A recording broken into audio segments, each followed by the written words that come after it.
Kim o? Oy canım.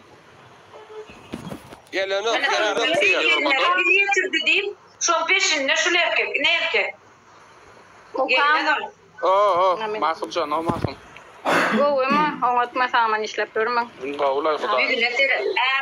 Erdoğan rulga görünüyor oğlum. Hakiki Türk ben. Okan erkek. Ene etsen öz şunyalak tara bilat. Nirelliyan amalin marliyan. Belki ama aşağıda oğlanın hemen mukamel erkek olacak o bir oklular poğla yapıyor. Ben o dillere dil getirenlere. Sakın ha sakın. Mukam nirdalli azat etsen ana nanda şeret. Dil getirmeler. Azat şeret Murat Karaçimen var. Yani bahçelerle şumat gezip görünüyorum. İstanbul'un Bıçeti. Üsküdar'dan metro beni Çekmeköy diyen yere birini sapariyle 4 yıl meram İstanbul'lu. Üsküdar'dan metro bindim ha.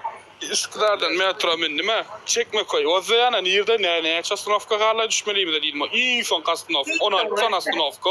O yedetti be o. Ya bir direkt karar. Gelipsin yol yıkıp tamam olmaz. İzine gitmek kronim etmek yap. Bakın can yerin merak da Meryem'in. Böyle. Yarın gelesi geliyor. Tamam. Bakın can sen çıkarayın aşkım. Bakalım görün ya. Size diyeyim ya. Yadav 92 rad inni. Yadav Türkmenip adı yutkatıptır. Görün ya. Yadav ne şey deyip kolegasın görün. Ona bala stal bu. Bala stal. Bolun stal ben kolegası görün. Yadav kolegasın görün. Oştaydı. Gelmez Yadav.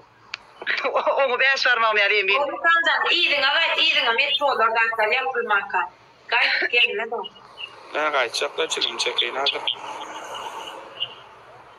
Doğru mu kancan sen çıkarayın. Fayda var ama negatif ya diyenlere cevap vermek için geldim de. Men var